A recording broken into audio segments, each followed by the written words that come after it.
This is ENCA. Now, the fight for salary increases at the troubled state entity Eskom looks set to intensify. The National Union of Mineworkers is now calling for a total shutdown of the power utility. This follows another collapse in wage negotiations. Numsa also earlier walking out of talks, accusing the power utility of negotiating in bad faith. Eskom workers are demanding a 15% wage increase in a one-year agreement. But the power utility says none of its employees will receive salary increases or bonuses this year. So a 0% increase. Here to help us have a quick look at the financial situation at the utility, commentator and analyst Khaya Sithole. Good afternoon to you and welcome. And given that Eskom really has no money, surely the demands that the workers are making are completely out the ballpark. The problem, of course, Jeremy, is that when people are employed and they have particular expectations relating to salary increments and progression, it's difficult for them to sort of accept that at some point in time that general consensus is going to be broken. So what you're seeing here is that Eskom employees, like any other employee, has a valid expectation that if I do all my KPIs, I'm going to get a particular increase, even if it's just at the rate of inflation. So, of course, what has happened here is that Eskom has been unable to contain its costs historically, and at least specifically over the past 10 years, which means that they've seen their wage bill ballooning at a far greater rate than their revenue and every other sort of income stream that they have. So at some point in time, they need to start reversing that trend, and that is the source of the current impasse, because employees are themselves trying to figure out why is it that they're now being expected to take an absolute 0% increase when there's been a valid expectation created all along that there'd be some form of increase. Of course, this is a new leadership which itself doesn't feel that it signed up for that sort of progression regime, which was to sort of entitle people to an increase every single year. So what you're really trying to find is really a middle ground where the new leadership is supposed to say, look, guys, historically, this is how much you've been able to get as an increase, but unfortunately, in this current year, we're unable to match that. Can we talk? It would seem, though, that the unions are way beyond that discussion. Walkouts accusing them of negotiating in bad faith. Have we reached the end of the road here? I wouldn't say so, because remember, the nature of negotiations is that you always start off with two divergent positions. The unions are always going to ask for a number that is much higher than what they reasonably expect, and the employer is always going to make an offer that is below what they are willing to sort of eventually compromise on. So what we're seeing here is that you've got this range of between 0 and 15, where it's somewhere along the line, Eskom itself needs to migrate away from the range of 0, and the unions need to move away from the number 15, and then say this is a compromise that we can reach.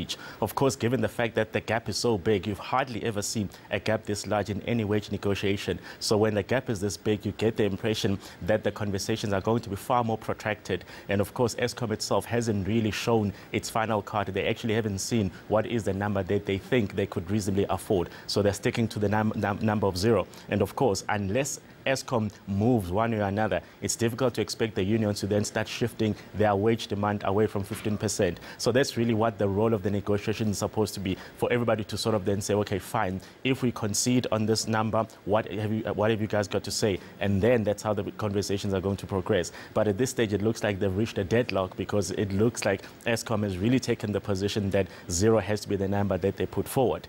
And the reality here is that Eskom is now really acknowledging that their workforce is simply too bloated for the type of revenues and the type of production that they engage in. So Eskom is probably hoping at some point in time that a lot of employees, when they hear the number of 0, are simply going to walk away, and then they'll simply fail to replace these employees. So it becomes a natural attrition, and that's how you start reducing your wage bill. So if that materializes, it's good for Eskom. But of course, given the specialized skills that some of these employees tend to have, it's very difficult for them to simply migrate onto a different job tomorrow, because if you're a specialized engineer and, you know, electricity generation is what you really know best, it's very difficult to find another place for you to migrate to overnight. So I think that's really the source of the tensions here. Khaya Sithole, part of your argument is predicated on the fact that Eskom does have another trump card to make. But if you listen to the tone that is coming out of the utility, it would seem they simply don't have that card that you're suggesting it might. I think the way they are playing it is that they don't want to sort of start putting their cards forward at what they still regard as an early stage of the negotiations.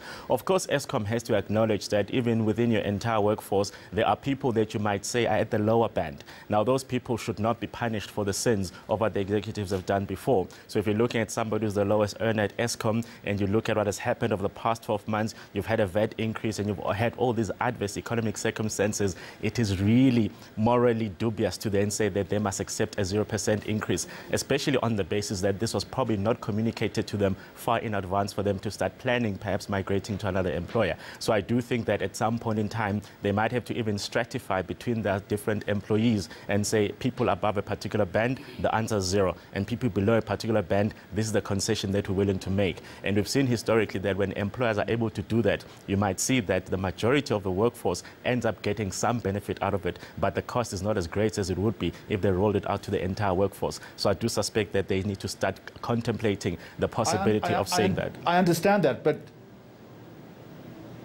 it also comes down to where Eskom is going to find the money. So there are two ways of doing it. One, it's a tariff hike, and one doesn't think that Numsa, the regulator, is going to look particularly favorably on that. Yeah. And I cannot see, for instance, Pravin Gordhan, the state-owned or the Public Enterprises Minister, signing off on another loan guarantee. That's the great problem, in that it will be very, very disingenuous for Eskom to say we're going to go and borrow money just to pay salaries, because you really should be borrowing money in order to fund long-term infrastructure, given the fact that the loans that you tend to get are themselves sort of long-term loans. So it's never a good idea to sort of get into a long-term loan arrangement in order to pay short-term expenses. And also, if you look at the appetite in the capital markets to give money to Eskom just for them to say that they're paying salaries, is probably not as great as it used to be before. And of course, the state itself, the fiscus, is essentially drained. So there is no appetite with the Department of Public Enterprises and National Treasury to say we're going to advance more money. So the reality is that it is very difficult for them to raise additional revenue.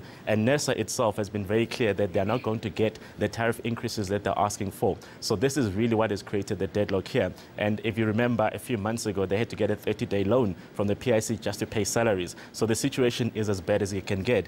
And Eskom, unfortunately, has to make the hard decisions. And those hard decisions at this rate simply means that you're going to have to start cutting your workforce one way or another, either through natural attrition or through retrenchments. Khaya Sithole, just one final question then. So we have the deadlock at the moment. There is a threat of a blackout as far as one of the unions is concerned. How do you read that then? Is that simply negotiation and posturing? Because if this were to happen, it would have catastrophic consequences for the economy.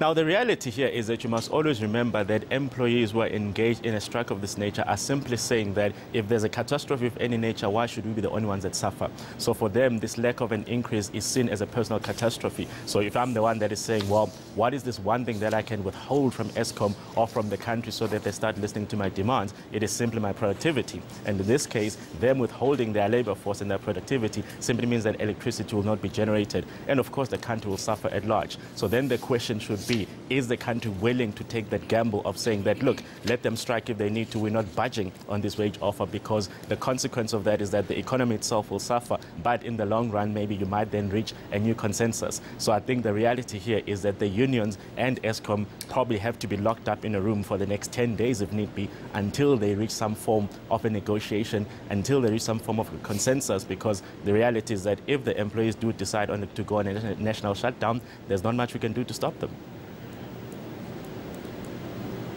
Providing, of course, they can keep the lights on in that room that you're suggesting we lock them behind.